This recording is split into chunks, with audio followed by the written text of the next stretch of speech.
periodismo de opinión y denuncia también es una forma válida de periodismo, de modo que yo no veo en esto ningún misterio. Creo que solamente es un misterio por el hecho de que es ella, que ella es muy lo que llaman ahora outsider, es decir, alguien que sí viene completamente de afuera, y eso va a ser un experimento interesante en la política colombiana, y yo digo simplemente, veamos cómo sale.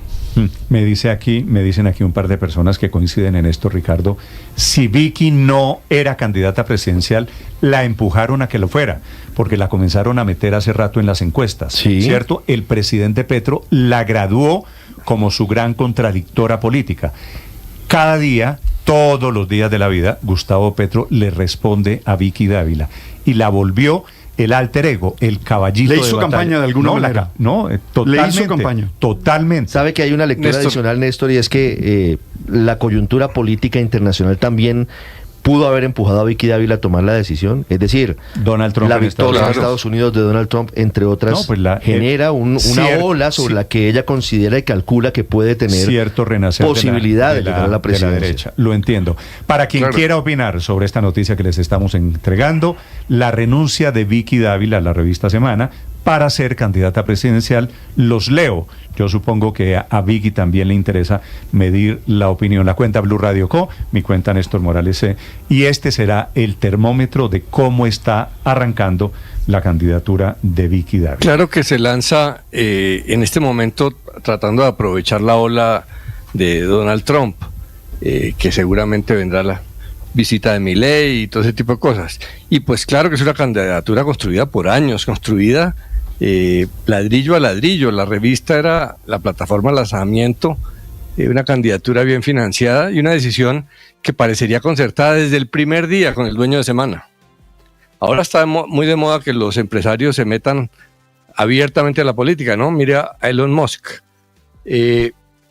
Creo que además ha sido la única eficaz en la oposición en ordeñar al antipetrismo.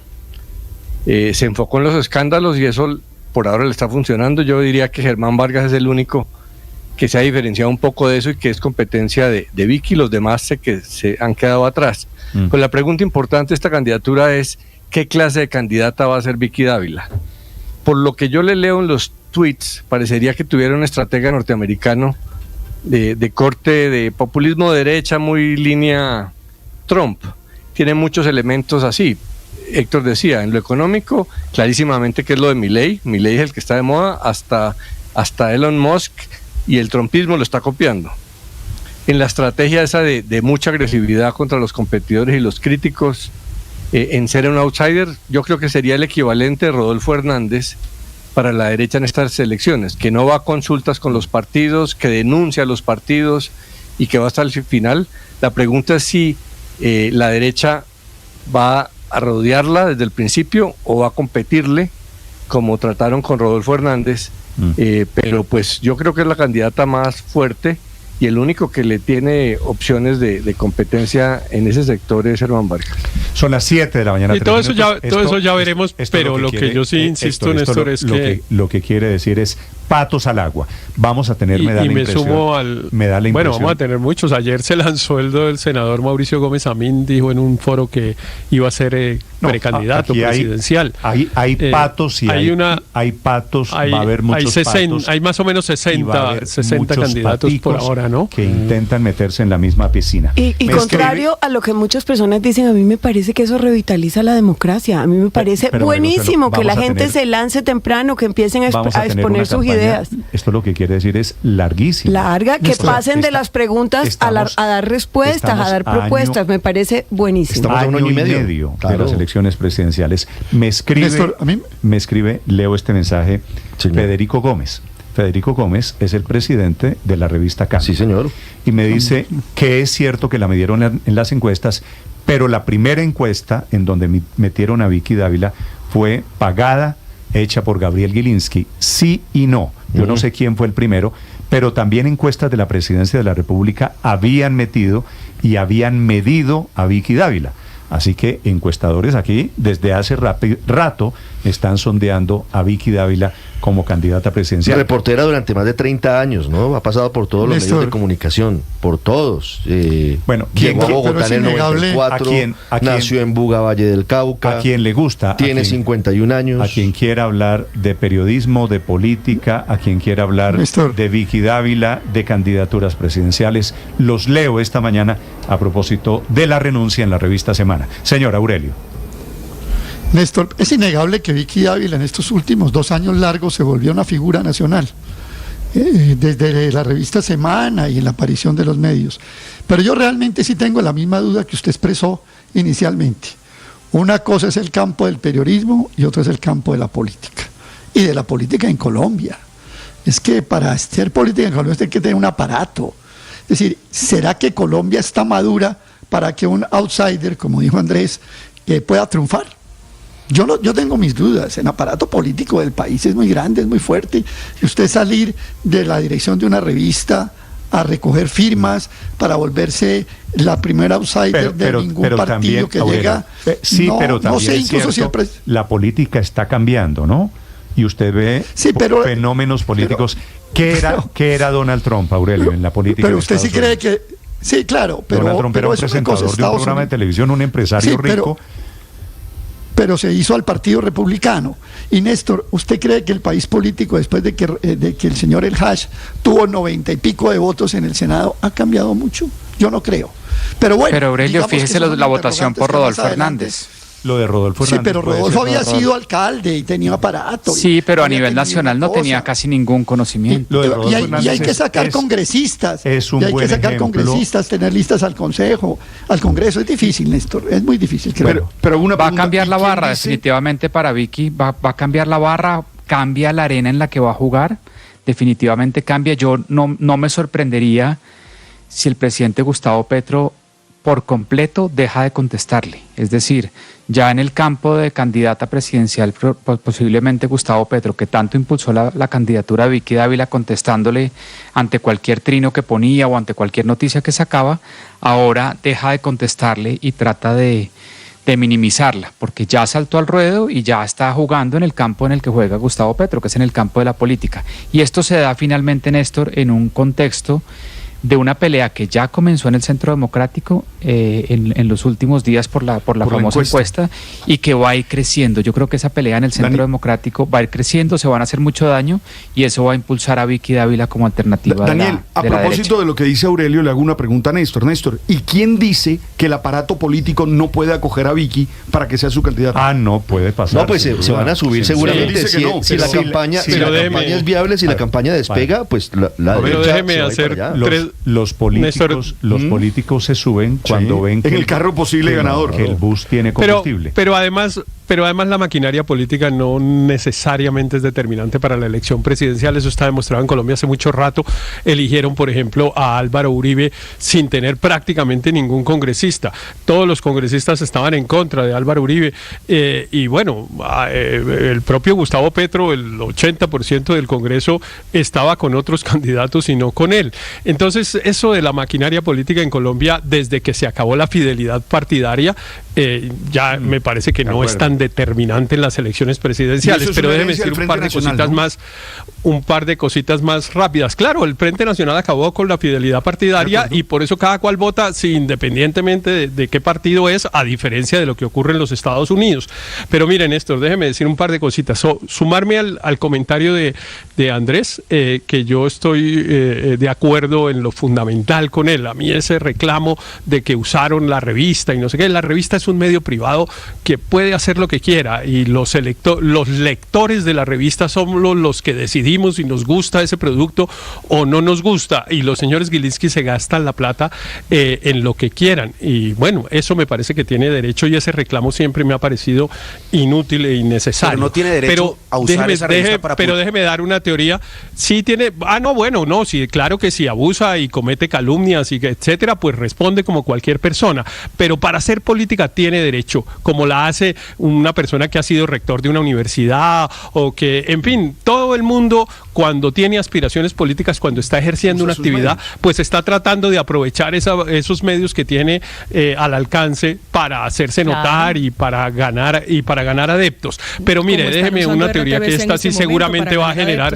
Claro, seguramente va, pero déjeme, con un agravante en el caso de RTBC, y es que esos sí son recursos públicos y a eso sí tenemos por qué pedirles. Pero los otros son plata privada. Pero déjeme decir esto que sí quiero, que no quiero que se me quede en el tintero, Néstor, porque sé que va a causar controversia, pero lo hago casi como un vaticinio. Mire, yo creo que la candidatura de Vicky Dávila lo que hace es fortalecer al centro político, por una razón. Porque la derecha realmente solo lograría debilitar el centro si tuviera un candidato moderado. Pero si tiene un candidato radical, como todo indica que va a ser Vicky, pues evidentemente el centro político no se va a sumar allá. La coalición esa anti-Petro, de que todos los que no queremos a Petro sumémonos, no se va a sumar en una derecha radical. Héctor, ninguna experiencia internacional valida eso que usted está diciendo. En Argentina ganó Milei, que era la derecha. Grave lo que le digo. En Estados Unidos grave lo que le digo, ganó Donald Trump. No, usted puede decirme lo que quiera. Voy a escribir. La experiencia. 14 de noviembre voy a tener aquí la fecha para buscar la grabación más adelante. El centro de Colombia no se le plega a una derecha radical, sino a una derecha moderada. Héctor, la experiencia es que cuando hay extremas, y el presidente Petro es de una extrema, de la izquierda extrema, aparecen fenómenos del otro lado. Y el centro y el péndulo puede irse lo suficientemente lejos en las elecciones después de una gestión que puede resultar o que no cumpla las expectativas de la gente, como pudiera estar ocurriendo en ese momento. Ojo, porque lo que se define ahora es hasta dónde llega el péndulo. Si se queda en el centro después de haber estado hacia la izquierda, o si sigue derecho y se va hacia la derecha. Esto es lo que pasa. Imagínense qué está pensando Paula. Piense por un momento, ¿qué está pensando en este momento Gustavo Petro de esta noticia? Yo supongo que al presidente Petro le gusta. El presidente Petro, por eso la posicionó como su sparring. El presidente Petro debe tener ganas de tener una contradictora como Vicky Dávila, que es caballito, que es de batalla. ¿Será? ¿No? Aunque como decía quién era Andrés, creo, no sé, seguramente a partir de ese momento lo deja de taguear y ya no la va a molestar más porque sabe que le hace la mitad de la campaña. Es que es así de fácil. En cualquier caso, yo creo que la gente no es tan sofisticada como para decir, yo voy a votar por el de la extrema derecha o por el del centro o por el de la izquierda. Nada, la gente va y vota por el señor o la señora que le guste. Personalmente a mí me parece súper interesante esto, y ver en un debate, en un cara a cara, como para coger crispetas y gaseosa, por ejemplo, Claudia López con Vicky Dávila. Ese sería un buen debate. Bueno, vamos para allá. De momento, las dos están lanzadas. Mire, Néstor. En una esquina, Claudia López y sus amigos, y en la otra Vicky Dávila y los suyos. La encuesta, la de la derecha, da a Vicky Dávila en segundo lugar en la intención de voto. Repito, primer lugar Germán Vargas, segundo Vicky Dávila, 19%, tercero Miguel Uribe, cuarto María Fernanda Cabal, 10%. Señor Luis Ernesto. Néstor, mire, que en un medio las personas expresen sus opiniones es absolutamente legítimo. Eso es lo que hacemos acá diariamente. Para los oyentes es transparente cuáles son mis posturas. Soy un hombre liberal, socialdemócrata, más a la centroizquierda, y saben mis afectos porque conocen mi trayectoria en donde he trabajado. Lo que sí no es ético es que se utilice un medio para divulgar noticias falsas. Eso es lo que ha hecho también Revista Semana. Le recuerdo a todos los colegas que han dicho, no, eso es buen periodismo. La noticia, el explosivo revelación de Semana, la plata era de Petro, eran 5 maletas y 3.000 millones de pesos, supuestamente con los testimonios de una fuente que nunca apareció, una noticia que quedó así. Igualmente, otros detractores, no solo de la candidata Vicky Dávila desde hace 2 años, sino del grupo económico que ella representa. Encuentro noticias, por ejemplo, del Grupo Sura, donde dice el Grupo Sura, de nuevo aclaramos falsedades publicadas por la revista Semana sobre la compañía y su presidente, en el momento en que se desarrollaban todas las sopas. Entonces aquí hemos estado observando todos, con los ojos grandes y abiertos, falta de ética periodística, y la aplaudimos. Pero pero eso son dos cosas diferentes, Luis Ernesto. Primero era que era falta de ética, que ella era periodista y tenía un medio y a la vez era candidata presidencial, pero entonces ahora ya no es eso, sino que es falta de ética porque supuestamente publicaba noticias falsas. No sé si las noticias sean falsas, a mí siempre me pareció que la conducta de la revista Semana en el tema de las sopas con el grupo antioqueño, eso no fue correcto, pero entonces tenemos que ponernos de acuerdo, o usted, Luis Ernesto, se tiene que poner de acuerdo en qué es lo que le parece mal de Vicky Dávila, ponerse de acuerdo consigo mismo, si es que usaba supuestamente la revista para ser candidata presidencial o para divulgar noticias falsas, de las cuales creo nos acaba de dar únicamente un ejemplo. Yo no soy quien para juzgar el periodismo de nadie, no es particularmente lo que a mí me parecería o lo que a mí me habría parecido el paradigma de buen periodismo, pero en eso sí yo creo que hay un juez en último término que es la gente, y entonces si a la gente le parecía buen periodismo lo de Semana, pues la gente la compraba, lo leía o lo que fueran. Aquí en esta mesa no somos nadie para venir a decirle a la gente qué es lo que le tiene que gustar o qué es lo que le tiene que parecer bien. Ella va a hacer su apuesta, que se mida con los demás, que salga a la arena. Esto es difícil, esto es duro, ahí va a tener que enfrentarse con mucha gente, pero entonces dejemos que la cosa fluya y suceda, a ver qué pasa en este país con esa apuesta que es completamente diferente. Sí. Gracias, Andrés. Son las 7 de la mañana, 16 minutos. Creo que vamos, Ricardo, a hablar mucho tiempo de Vicky Dávila, porque ya echada al agua, metida en la piscina de una candidatura presidencial, el tratamiento, por supuesto, será otro. ¿No es verdad? No, pero claro. Sometida al escrutinio público. No, y pasar de las preguntas a las respuestas es muy distinto. Oyente, claro, puede que se hayan presentado algunas situaciones con la revista Semana, pero recuerdan también varios escándalos del gobierno del presidente Petro, que han resultado ciertos y judicializados, porque fueron revelados ahí. Sí. El caso de Nicolás Petro, el caso de Daisy Bueno, es que hubo una alianza con la fiscalía que le entregaba las noticias a la revista pero eso Semana no es un delito. Indebidamente. Eso se llama relación periodista-fuente y eso no es un delito. Honestamente, así no nos hubiera gustado, pues las noticias salían por semana. Yo no practico el periodismo de la revista Semana, pero respeto a Vicky Dávila como periodista y me parece que está en el derecho de hacer el periodismo, y si tenía fuentes en la fiscalía, pues utilizó las fuentes, como todos tenemos fuentes en oficinas y en despachos. Pero además esos 3 casos salieron Claro, no, ella, y no es ningún delito que lo haya hecho, al contrario, es el ejercicio legítimo del periodismo. Ahora, era un delito del fiscal que le entregaba la información, no, ese sí cometía un delito. Pero entonces judicialicemos a todos los que han entregado información a periodistas. Entonces hagámosle también el juicio a los que nos entregan información aquí a la gente en Blue. A todo el que haya cometido delitos hay que hacerle un juicio, claro. Con la defensa de la libertad de prensa. No, pero Ricardo, no, Ricardo, es que una cosa es la libertad de Vicky, en este caso en particular, que recibía una información. Entonces cuestionemos a los que nos han entregado a nosotros información. Pero me deja terminar, Ricardo. Le voy a contar una cosa, Héctor, con afecto. No. ¿Sabe quiénes son mis fuentes en el gobierno? Tengo fuentes en el gobierno que entregan información. No, pero es que es muy distinto entregar fuentes en la Contraloría. Es muy distinto entregar una información del gobierno. Tengo fuentes en despachos públicos y privados. No, Néstor, no, pero eso es muy distinto a que el fiscal entregue los expedientes a cualquier persona. Eso es distintísimo a que a usted le cuenten una cosa, y para eso viven los periodistas, y de eso viven los periodistas, ni más faltaba, y eso hay que protegerlo, y hay que proteger a Vicky, y yo protesté que Vicky, expresión en Colombia. Y yo protesté que a Vicky, el Watergate, ¿usted cree que se hizo con base en qué? Infiltraciones que en su momento eran consideradas ilegales, pero Ricardo, me deja explicar. Ya estamos en otro asunto. Para que quede suficientemente claro. Yo protesté porque le abrieran un proceso penal a Vicky Dávila en la fiscalía. Me parecía una cosa arbitraria y una persecución judicial. Porque los periodistas que conocen la información tienen no solo el derecho, sino incluso el deber ético de publicarla.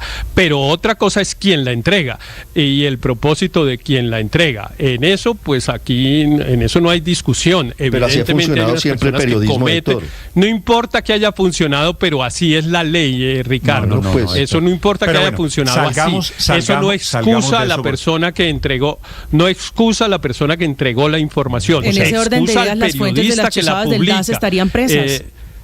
por ejemplo. No sé bien cómo sea la historia, pero efectivamente quien entregue una información que está sometida a su custodia y deba reserva, y quien la entregue comete un delito. Si la recibe un periodista y la publica, está en ejercicio legítimo de un derecho y hay que protegerla con todo. Bienvenido, Héctor, al mundo del periodismo. Le cuento, hay fuentes, las ha habido en la historia de la humanidad, no en Colombia. Vuelvo al tema de Vicky Dávila, para quien quiera opinar, son las 7 de la mañana, 20 minutos. En segundos, el padre Alberto Linero. En segundos, la información deportiva. ¿Qué me dice, padre? No, le iba a decir que Vicky ha sido valiente y clara en su posición. Eso me parece que está ahí. Es decir, por lo menos sabemos qué piensa, qué es lo que tiene claro. Eso lo ha demostrado. Y eso es fundamental para un candidato, porque lo peor que nos puede pasar es un candidato que uno no sepa. Aquí, en cualquier caso, esta noticia patea el tablero político, Néstor. Claro, pero allá iba yo, Ricardo. Momento, escucho los amores y los desamores, que son los que genera una candidatura. Una candidata como Vicky Dávila. Me pregunta un oyente, ¿ahora como candidata le seguimos diciendo Vicky Dávila? Sí, yo creo que seguirá siendo. ¿Es su nombre? Claro, ese va a ser su nombre político. Es su persona, esa es la marca. Claro, eso ya es una marca. Claro. Para terminar, Aurelio, esto, pero sí, una pequeña cosa sobre lo que se dijo aquí del centro y de la derecha. Yo creo que hay un punto que hay que tener en cuenta. Parte del lanzamiento de Vicky Dávila tiene que ver, perdónenme la palabra si soy brusco, con la flojera de los candidatos que han salido de ese lado, excepto Germán Vargas, que pues, es una persona con un bagaje y un peso político, pero la verdad es que los demás candidatos, el joven Miguel Uribe, la señora Cabal, Paloma Valencia, pues no parecen tener el peso suficiente para confrontar lo que viene a futuro, y yo pienso que ahí también hubo un vacío, pero eso no quiere decir que eso vaya a fortalecer el centro. Yo en eso discrepo un poco de Héctor, porque incluso es contradictorio. Si ella va a fortalecer el centro porque se radicaliza a la derecha, entonces la respuesta que a mí me dieron de que el aparato político sí podría irse detrás de ella si va a ir en la encuesta, quedaría un poco contradictorio. Yo creo que es una carta que se va a jugar, y me parece que se la va a jugar como de un terreno independiente, aprovechando vacíos, porque todo el mundo decía en Colombia, bueno, ¿y quién? Y yo creo que Vicky Dávila sale a decir, yo soy ese vacío que hay que llenar. Yo creo que va a ser jugadora, por lo menos. Me preguntan aquí, Ricardo, y ya comienza la gente a crear escenarios. ¿Qué tal una candidatura a Germán Vargas, vicepresidenta Vicky Dávila? No sé, eso es lo que produce un nombre como pues es una combinación interesante. Lo que pasa es que ahora se comienzan. Hoy ella no está en la posibilidad de hacer alianzas con políticos tradicionales, pero ella va a jugar para ver hasta dónde llega. Y obviamente metida en la arena política, lo que vienen aquí es que comienza a desgranarse esa mazorca de afecto. Son las 7:22 minutos en Mañanas Blue.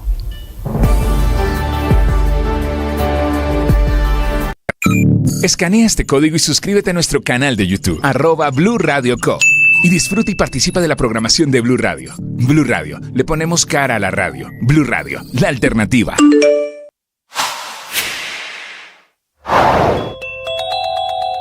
Aunque las lluvias tienen a prácticamente todo el país con emergencias y alertas producto de las inundaciones, los deslizamientos, los aguaceros, en medio de todo hay una buena noticia. El sistema de embalses que abastece de agua a Bogotá amanece en el mejor nivel del año, por encima del 50% de su capacidad, que es una buena noticia en medio de tantas emergencias que aleja por ahora el fantasma de una Bogotá sin agua o con cortes más drásticos del servicio. Chingaza, que es de donde viene el 70% del agua de Bogotá, es el sistema que amanece con esa mejoría, con el nivel al 50%. Las lluvias sí están aliviando la presión de los embalses para alejarnos del racionamiento mayor de agua o de un posible racionamiento de energía, pero hay que seguir ahorrando, porque el problema no es hoy, el problema es a futuro, es pensando en la próxima temporada seca de 2025. De lo que ahorremos en agua en estos días de lluvia dependerá el panorama de agua y energía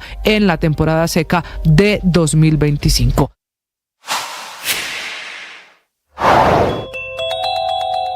El presidente Petro encabeza esta mañana la campaña de la izquierda contra la decisión sobre Santiago Uribe, que fue absuelto por la justicia. Él, hermano del expresidente Álvaro Uribe, que estaba en el banquillo de los acusados por haber creado un grupo paramilitar, los 12 Apóstoles, producto del desenlace de la absolución Dice el presidente Petro que hay que llevar este caso a instancias internacionales, que él preferiría, el presidente Petro, ver a Santiago Uribe en la cárcel y que la decisión la tomó el juez de Antioquia por miedo, que es el mismo argumento de la izquierda de que la decisión sobre el hermano de Uribe representa hoy la gran impunidad en Colombia. Este es el motivo de la inmensa controversia. Muy prudentemente reacciona el expresidente Uribe escribiendo una sola frase en Twitter diciendo simplemente gracias a Dios. Un caso el de su hermano, profundamente simbólico por lo que significaba, por ser quien es, Santiago Uribe, hermano menor del expresidente Uribe, pero acusado de la fundación de ese grupo de paramilitares de los 12 apóstoles, del que decían operaba en la finca La Carolina y que mató al señor Barrientos, que eran los delitos por los que acusaban a Santiago Uribe.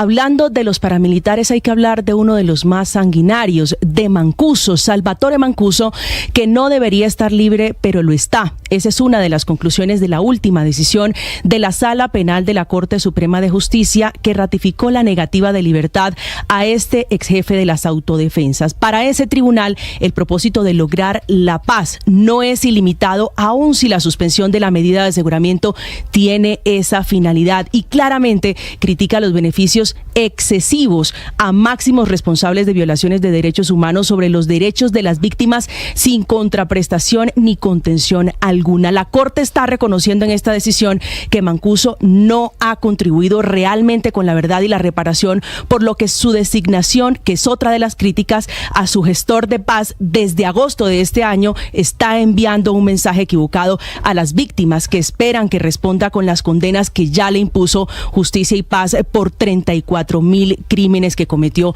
en el marco del conflicto.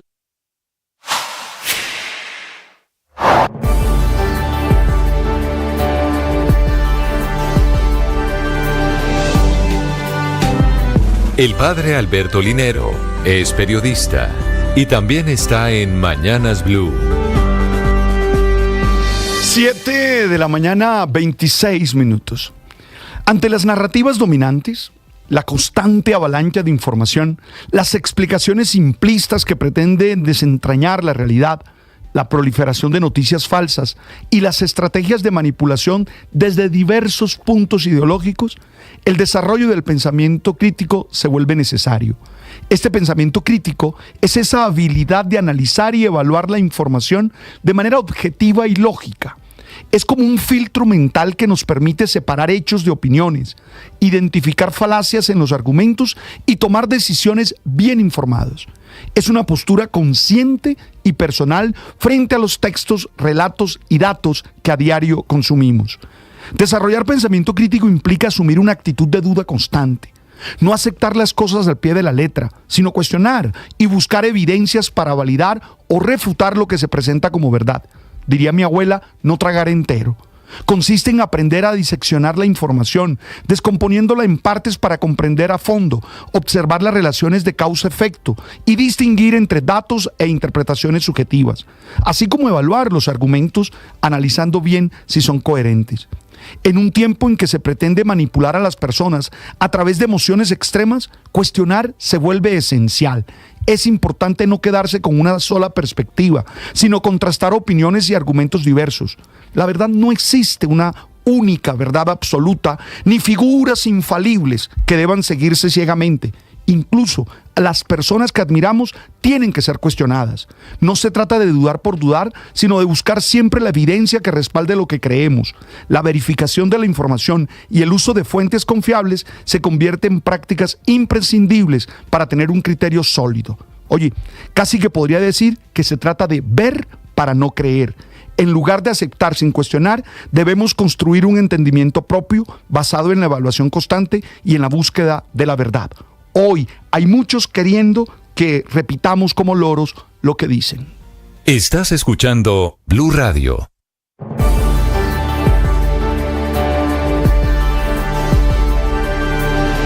Enseguida, el resumen lo preparamos. Como lo anticipamos aquí en Blue Radio. BlueRadio.com. En Armenia,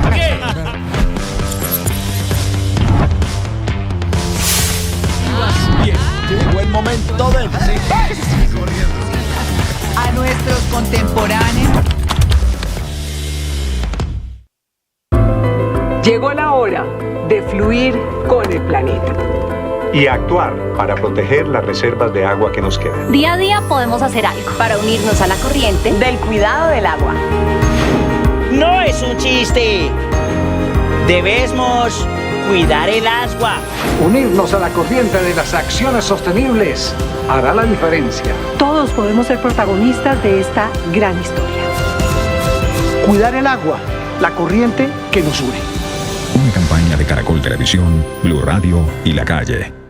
Regresa ¡Qué locura!, la segunda temporada de un podcast sobre salud mental. Historias reales, vivencias que estremecen y testimonios impactantes. Aquí hablamos de salud mental y de lo que no se habla.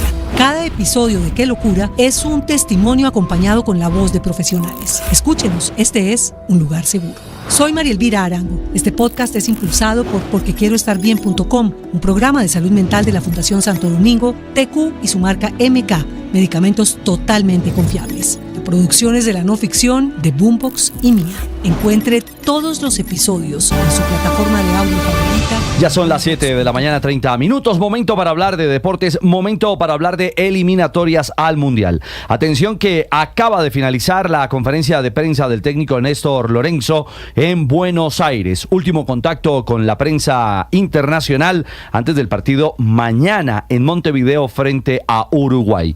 Y un tema que estaba pendiente, saber si Juanfer Quintero, el hoy jugador estrella del fútbol en Argentina, iba a ser liberado tras el partido frente a Uruguay, una petición hecha por Racing que jugará la finalísima de la Copa Sudamericana. Lorenzo ha sido enfático al responder al respecto. Bueno, era algo que iba a tocar, agradecimiento absoluto y total a la gente de Boca, ¿no? Desde su presidente, todos los entrenadores. En primera instancia habla sobre la sede de trabajos, los pedidos de Boca, y a continuación hablará de Juanfer Quintero. Hemos estado como en casa prácticamente y los jugadores se han sentido muy a gusto. La verdad que muchas gracias a Boca institución y a toda la gente que cada día nos encontramos en cada pasillo y nos ofrece su atención desinteresada y absoluta. Así que muchas gracias a Boca. Por otro lado, no hay posibilidad de eso. La fecha termina el miércoles próximo, o sea, el martes próximo, y Juanfer seguramente viajará con nosotros a Barranquilla.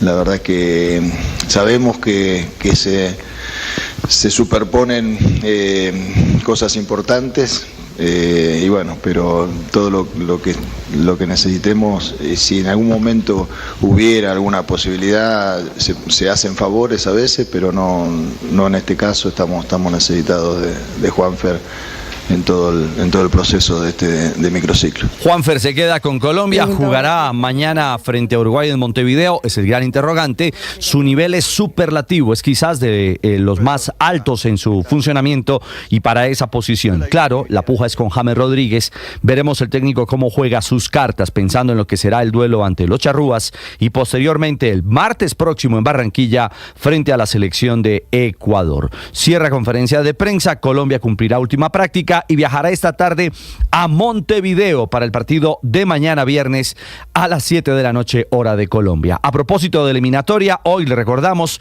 tendremos a las 4 de la tarde Venezuela frente a Brasil, aquí en Blue y en la señal del Gol Caracol. A las 6:30 Paraguay-Argentina, también en Blue y en el Gol Caracol. Y a las 7 de la noche irá en paralelo a Paraguay-Argentina, Ecuador frente a Bolivia. Un juego que usted podrá ver en la señal del Gol Caracol en nuestro canal de YouTube. Y mañana a las 7 de la noche tendremos Uruguay frente a Bolivia.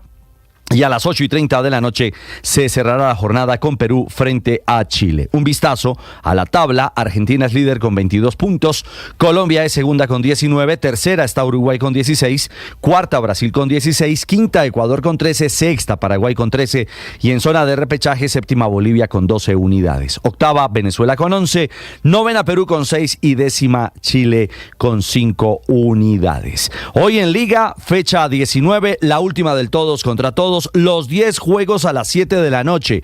Hay 2 puestos en debate, el del Junior, que es séptimo con 28 unidades, y octavo Pasto con 27. En la pelea están Fortaleza, Medellín, Bucaramanga y Deportivo Pereira. Y el otro duelo será en procura de no descender. Hoy sabremos si Envigado, si al final de la historia Patriotas y por supuesto Jaguares, cuáles de estos 2 equipos van a la B en la próxima temporada. Y de la B, peleando cupo a la A, Llaneros dio un paso gigante para clasificarse a la final. Derrotó 1-0 a Orso Marzo, es líder del grupo B con 9 puntos, mientras que el Cartagena dio ventajas.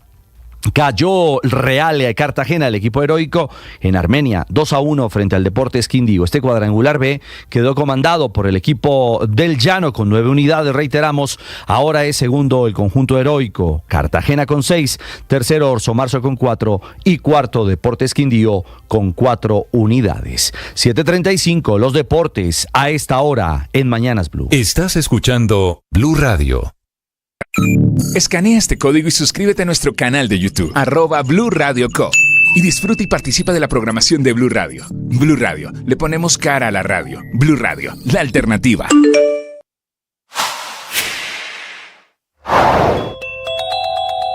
Siguen decreciendo las ganancias de Ecopetrol. Durante el tercer trimestre su utilidad fue de 3,6 billones de pesos, desplomándose un 28,3%. Recordemos que el año pasado la utilidad de Ecopetrol ya había caído 42% y sobre esa merma en este 2024 está cayendo más de un 20% adicional. Precisamente por eso las acciones de Ecopetrol se fueron al piso. La recomendación del presidente de la compañía, Ricardo Roa, es comprar acciones baratas de Ecopetrol. Invito a los inversionistas. Ya invité al gobierno a que compre acciones de Ecopetrol que están baratas.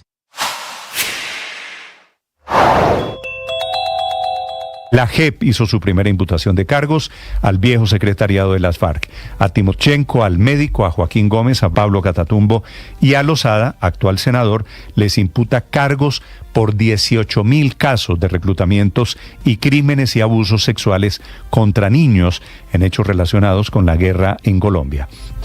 Una imputación que, sin embargo, no es por lo que hicieron, no es por acción, sino por la omisión, porque como jefes de la guerrilla permitieron que las FARC reclutara, violara y asesinara. La cifra exacta es 18.667 niños, una cifra contundente de esas cifras que van a pasar a la memoria, tal y como pasó con los 6.000 casos de falsos positivos en el gobierno Uribe.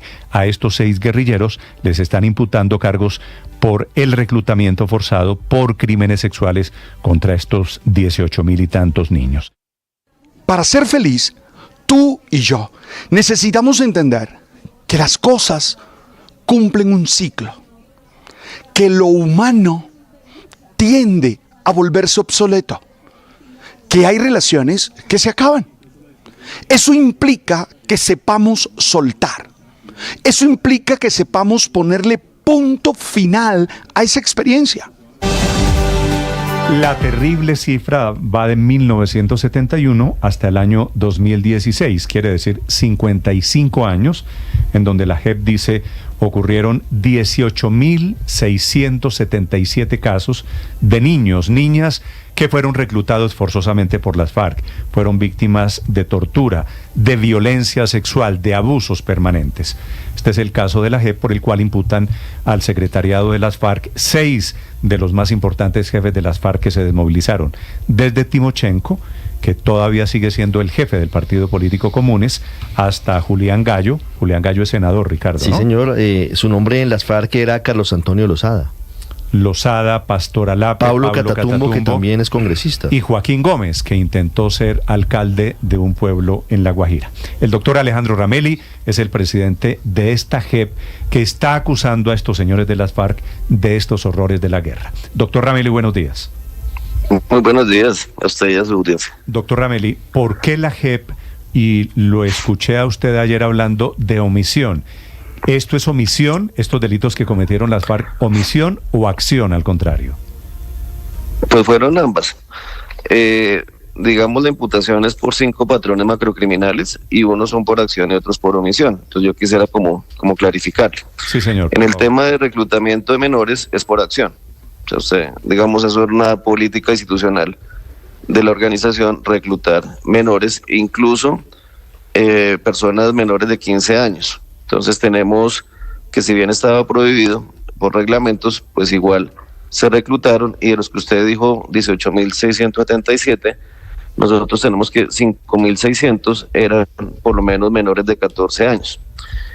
En el segundo patrón, que es malos tratos, torturas y homicidios, ahí también es más por omisión, porque digamos esas prácticas podían estar prohibidas, pero igual se cometían.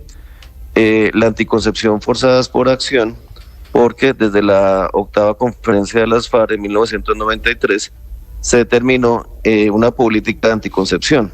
Entonces ahí el tema es por acción.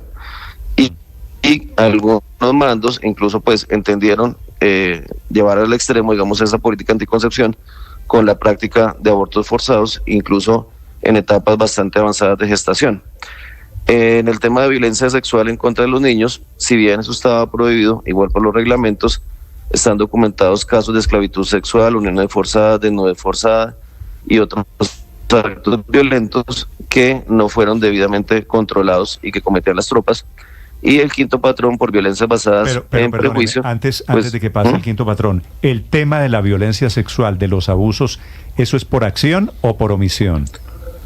No, como le digo, una parte que es la anticoncepción forzada es por acción, sí, que también es un abuso, ¿cierto? Es decir, las niñas recién reclutadas se les obligaba a utilizar dispositivos de anticoncepción, incluso muy, muy pequeñas, y eso es por acción, porque esa era la orden, o sea, ahí no hay omisión.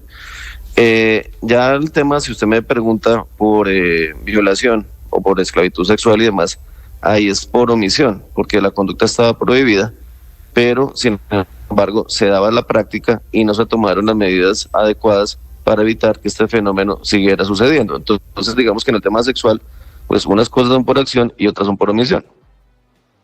Y uno, doctor Ramelli, ¿cómo es violador o abusador sexual por omisión? No, es que estamos hablando de los comandantes, de los máximos comandantes. Pues una cosa es el máximo comandante que establece un reglamento donde dice eso no se puede hacer. Y otra cosa es el mando medio o el raso, pues que comete el delito y no sancionado. Doctor Ramelli, a uno de estos 6, Lozada, le decían en las FARC Tornillo, y está acusado, él particularmente, de ser un violador, de ser un abusador de menores. Y hoy en día es uno de los acusados, y le dice la justicia transicional, a Tornillo lo vamos a acusar por omisiones en casos de abuso sexual.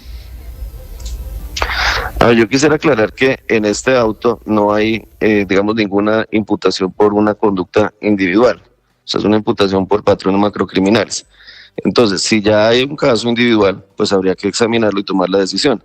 Pero este es un macro caso que las imputaciones son, como le cuento, por toda una política de una organización y no por análisis de casos individuales. Entonces, si usted me comenta que eso pasaba, pues habrá que hacer esa investigación complementaria a esta para tomar una decisión. Pero acá estamos hablando desde las políticas de la organización, no de ningún caso individual.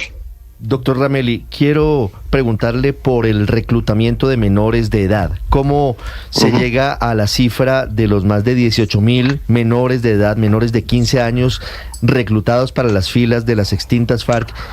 ¿Y cómo estos 5 o 6 cabecillas, antiguos cabecillas de las FARC, cometieron el delito? ¿Ellos dieron instrucciones precisas de reclutar menores de 15 años?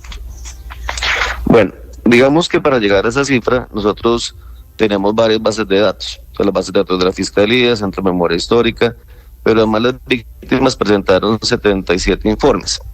Entonces, cruzando todas esas bases de datos, llegamos a esa cifra. De esa cifra, 805 niños y niñas declararon directamente ante la jurisdicción. O sea, digamos, son los testimonios que nosotros tenemos que están anonimizados. Entonces, claro, pues no pudimos acceder a los 18.000, es imposible. Los que accedieron a la jurisdicción son 805, y de esos quisiera acomodarle las siguientes cifras. Mire, tenemos todavía 319 familias que siguen buscando a sus niños desaparecidos. De las 805, 24% sufrieron anticoncepción forzada, 19% abortos forzados, 24% violencia de género. Entonces, esa cifra, como le digo, llegamos por contrastar información. Ahora, el reglamento de las FARC lo que decía es, no vamos a reclutar a menores de edad, de 15 años. Sí. Sin embargo, ¿qué llevó a que eso sucediera? Varios factores. Primero, no se verificaba la edad. No verificaban la edad de reclutamiento, de la edad a la que entraban. La apariencia física, entonces no importaba. No, a ver, digamos, el reglamento de las FARC lo que decía, no reclutamos menores de 15. O sea, admitían de 15 a 18, pero menores no. Sin embargo, en la práctica pasó que se reclutaban incluso menores hasta de 8 años. ¿Por qué pasó esto? Por varias explicaciones. Primero, porque no se verificaba la edad. O sea, era más importante la apariencia física que saber si tenía esa edad. Porque tampoco habían sanciones. El tema es que habían cuotas. Doctor Ramelli. ¿Se está cortando? Sí, estamos perdiendo la comunicación y nos está explicando cómo llegan a la conclusión de que los antiguos integrantes del secretariado de las FARC infringieron las normas incluso de la propia organización ilegal porque no preguntaban la edad de reclutamiento. ¿Y los que lo que les importaba era la apariencia física. Si era un muchacho de 8 años, que nos dice el doctor Ramelli, incluso, pero si tenía apariencia de más años, lo reclutaban sin ningún tipo de control. Ahí lo escuchamos. Creo que ahí está mejor la señal. Doctor Ramelli, sí señor, lo escucho. Aló. Sí, aquí estamos escuchándolo, doctor Ramelli. Bueno, listo. Yo les venía diciendo que por qué pasó eso. O sea, porque a pesar de que estaba prohibido, pasó. Pues hay varias razones. Una razón es porque era más importante la apariencia física. O sea, que el niño pareciera que tenía esa edad. Segundo, porque le podría servir a la guerra. Sí, o sea, que era útil para los fines de la guerra. Tercero, porque había un sistema de cuotas. Entonces, los comandantes tenían que dar tantas cuotas, tanto personal. Y en ese afán de lograr personal, pues terminan incluso reclutando menores de 15 años. Esas son como las razones que explican el fenómeno. Claro. En este caso, doctor Ramelli, ¿cuáles pueden ser las consecuencias jurídicas para los antiguos integrantes del secretariado de las FARC? Pues depende si aceptan o no aceptan. Eso sí son los dos caminos que tienen la jurisdicción. Ellos aceptan, anticipan pues, ayer con un comunicado diciendo que ellos aceptan todo, fundamentalmente. Dicen que ellos están en lo suyo, que es entiendo que tienen que hacerlo en el proceso. Si eso se confirma, si ellos aceptan todo, ¿cuál sería la consecuencia jurídica para ellos? La consecuencia sería la imposición de una sanción propia de 5 a 8 años. Que no sería cárcel. Es una sanción privativa, no, eso fue lo que se acordó, que no es cárcel, pero es restrictiva de derechos, y entre 5 y 8 años tienen que realizar unas tareas de carácter restaurativo a favor. Doctor Ramelli, quisiera preguntarle, porque exactamente hace un mes el antiguo secretariado de las FARC, usted todavía no había llegado a la presidencia de ese tribunal, le envió una carta a la JEP pidiéndoles una sola sentencia, no macrocasos como en esta oportunidad ustedes están haciendo. Y a cambio de eso ellos decían, renunciamos a la inocencia en estos casos. Doctor Ramelli, ¿qué interpretación pueden darle los exintegrantes de las FARC a esta decisión de imputarle cargos a algunos integrantes del antiguo secretariado? Bueno, hay que hacer varias precisiones. La carta que ellos enviaron, como usted dice hace un mes, dice las imputaciones que hasta el momento van, ¿sí? Pues no había salido esta que salió ayer. Entonces, un tema es que usted acepte pues lo que fue pasado, y otro es lo que también estamos discutiendo de ayer. Y frente a lo que usted dice, que la única sentencia y la única resolución es un tema que estamos abordando con los colegas en el órgano de gobierno. Entonces todavía, digamos, lo estamos discutiendo internamente para dar una respuesta unificada. Entonces yo no me quiero como avanzar a la respuesta porque lo estamos estudiando colectivamente.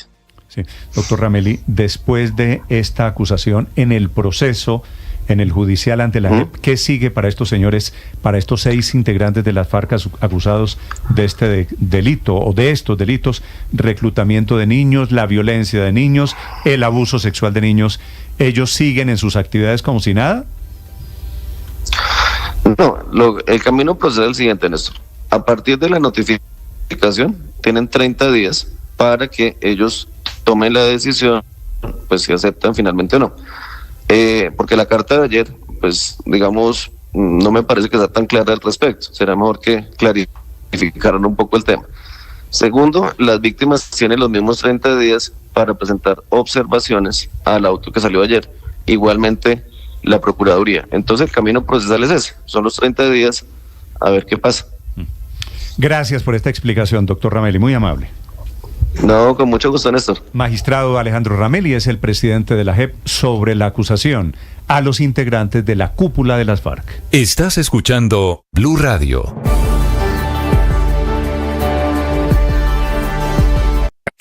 Escanea este código y suscríbete a nuestro canal de YouTube, @Blue Radio Co.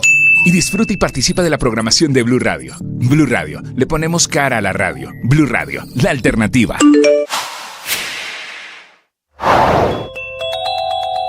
Aunque las lluvias tienen a prácticamente todo el país con emergencias y alertas producto de las inundaciones, los deslizamientos, los aguaceros, en medio de todo hay una buena noticia. El sistema de embalses que abastece de agua a Bogotá amanece en el mejor nivel del año, por encima del 50% de su capacidad, que es una buena noticia en medio de tantas emergencias que aleja por ahora el fantasma de una Bogotá sin agua o con cortes más drásticos del servicio. Chingaza, que es de donde viene el 70% del agua de Bogotá, es el sistema que amanece con esa mejoría, con el nivel al 50%. Las lluvias sí están aliviando la presión de los embalses para alejarnos del racionamiento mayor de agua o de un posible racionamiento de energía, pero hay que seguir ahorrando porque el problema no es hoy, el problema es a futuro, es pensando en la próxima temporada seca de 2025. De lo que ahorremos en agua en estos días de lluvia dependerá el panorama de agua y energía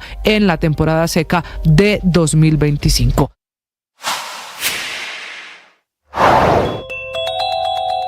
El presidente Petro encabeza esta mañana la campaña de la izquierda contra la decisión sobre Santiago Uribe, que fue absuelto por la justicia. Él, hermano del expresidente Álvaro Uribe, que estaba en el banquillo de los acusados por haber creado un grupo paramilitar, los 12 Apóstoles. Producto del desenlace de la absolución, dice el presidente Petro que hay que llevar este caso a instancias internacionales, que él preferiría, el presidente Petro, ver a Santiago Uribe en la cárcel y que la decisión la tomó el juez de Antioquia por miedo, que es el mismo argumento de la izquierda de que la decisión sobre el hermano de Uribe representa hoy la gran impunidad en Colombia. Este es el motivo de la inmensa controversia. Muy prudentemente reacciona el expresidente Uribe escribiendo una sola frase en Twitter diciendo simplemente gracias a Dios. Un caso este, el de su hermano, profundamente simbólico por lo que significaba, por ser quien es Santiago Uribe, hermano menor del expresidente Uribe, pero acusado de la fundación de ese grupo de paramilitares de los 12 Apóstoles, del que decían operaba en la finca La Carolina. 7:52. Esta mañana el expresidente Álvaro Uribe pone un mensaje en redes sociales diciendo: nuestra familia agradece infinitamente al equipo de juristas en la defensa de Santiago. Se refiere a Santiago Uribe Vélez, su hermano, que fue declarado absuelto por la justicia en el fallo de las últimas horas. Eran 2 delitos, Néstor, pero para que la gente, para que los oyentes entiendan, era el famoso caso conocido como los 12 Apóstoles, que termina después de 25 años con esta absolución que es en primera instancia, y es la razón por la que el expresidente Álvaro Uribe termina dándole las gracias, entre otros, al equipo de defensa, a los investigadores, que paradójicamente, fíjese usted, son los mismos o parecidos en gran medida al del expresidente Álvaro Uribe Vélez, que también está enfrentando a la justicia. Le agradece Jaime Granados, 14 años, Juan Felipe Amaya, asistente del doctor Granados, después independiente, Jesús Albeiro Yepes, defensa material, David Espinosa, como asesor anterior del doctor Granada, y Franklin Guevara, el investigador. Doctor Granados, buenos días. Buenos días, Néstor, un saludo. Jaime Granados es el abogado penalista que logró lo que parecía, la verdad, casi imposible, que la justicia absolviera a Santiago Uribe Vélez del delito, de delitos relacionados con el paramilitarismo. ¿Qué prueba la decisión del juez de ayer, doctor Granados? Néstor, prueba que en primer lugar, pues para Dios nada es imposible. Estoy seguro que aquí está la presencia de Él. Para los creyentes, nada que ocurra no pasa si no es por la intervención del Creador. Pero además de eso, prueba que la justicia en Colombia existe, que todavía hay jueces, como decían antes, en Berlín, en Bogotá, en Medellín y en este país que tanto ha sufrido. Tenemos un juez que tomó una decisión que ya la ha estudiado, esas 218 páginas, muy seria, muy meditada, con temas indudablemente que pueden generar alguna controversia, que incluso la defensa podría no coincidir, pero que de todas maneras demostró un estudio muy profundo del caso, que nos dio la razón en lo fundamental, en los graves errores de la Fiscalía, en la inocencia de Santiago Uribe Vélez, y que después de 25 años, después de su tercera absolución, yo creo que ya eso le pone un punto muy alto y también una lección para el país de que no puede hacerse esto a una persona solo en el fondo por motivos políticos. Sí. Doctor Granados, si no fue Santiago Uribe, ¿quién mató a Camilo Barrientos? Es que ya la justicia lo dijo, Néstor, hace años dijo que había sido Alexander Amaya y Juan Carlos Meneses. Están condenados, confesos, por eso, y más Juan Carlos Meneses es el mayor de la policía. El mayor retirado, correcto. Que dice que Santiago Uribe era el jefe de la banda de los 12 apóstoles. Que mintió de manera descarada, como lo probé en el juicio, que además tuvo la cobardía de no comparecer a la audiencia porque ya sabía lo que le iba a pasar, podía quedar expuesto como un mentiroso, y en fin, es que la prueba, estamos hablando 14 años de un proceso intenso con centenares de pruebas que demuestran lo que finalmente la justicia, a través de un juez independiente, autónomo, imparcial, decidió. Meneses, por tercera vez la justicia en Colombia dice que él es inocente. ¿Meneses sigue viviendo en Argentina?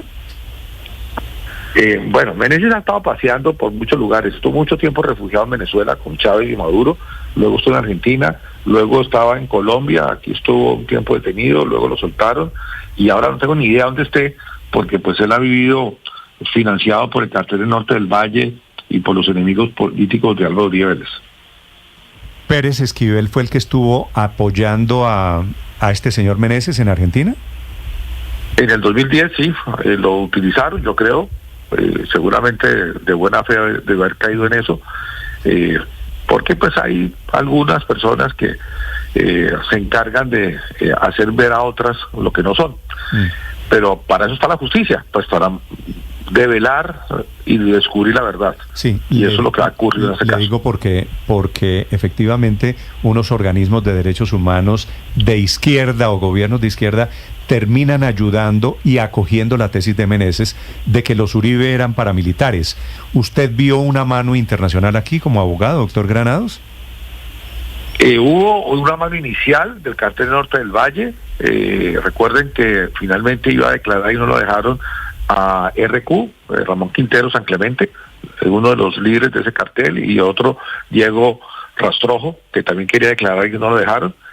Y además de eso, pues varios testigos múltiples lo dijeron, y hay que decirlo también, estuvo refugiado en Venezuela en la época en que estaban Chávez y Maduro, es decir, blanco es, gallina lo pone y frito se come. Claro. Eso no hay duda. Blanco es, gallina lo pone y frito se come, dice usted, doctor Granados. Quiero que hablemos sobre las argumentaciones jurídicas del juez. El juez considera que hay duda razonable que define a favor de Santiago Uribe Vélez en este proceso.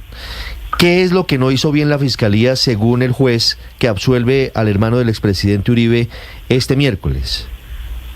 Ricardo, yo creo que es más allá que eso. Yo creo que ha hecho algún ruido en la parte final de la decisión que habla de la duda razonable frente al homicidio de Camilo Barrientos.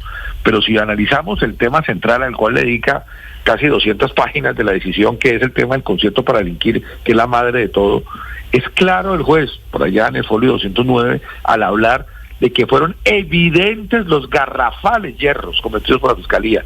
O sea, pocas veces uno lee en una sentencia una manifestación tan dura de un pésimo trabajo hecho por la Fiscalía de Eduardo Montalegre, que fue la que montó este caso. Ahora, que se equivocaron no solamente en temas técnicos, jurídicos, sino además de llevar a 4 reconocidos mentirosos como testigos y así quedaron descubiertos en el juicio. En el tema del homicidio de Camilo Barrientos, además concluye que efectivamente jamás llevó a la Fiscalía a prueba que apuntara a esa responsabilidad, y entonces se mantiene incólume la presunción de inocencia, que eso es lo que significa en el fondo el indubio pro reo, eso, ni más ni menos. Pero recuerden, insisto, esta no es la primera vez que la justicia de Colombia dice que él es inocente. En el año 99 lo dijo en primera instancia y lo ratificó en el 2000, siendo fiscal Alfonso Gómez Méndez, que se caracterizó por ser un hombre implacable en la lucha contra el paramilitarismo. De hecho, él fue tal vez el primero que atacó judicialmente este fenómeno. Y luego ahora lo ratifica este fallo después de 14 años de un proceso lleno de pruebas que muestran la inocencia de Santiago Uribe Vélez y que también muestran el complot del cual fue víctima él y que vincula este caso con el complot contra Álvaro Uribe Vélez. Doctor Granados, el presidente Petro menciona una serie de delitos que yo quisiera preguntarle si están vinculados o no con el caso, con los 12 apóstoles.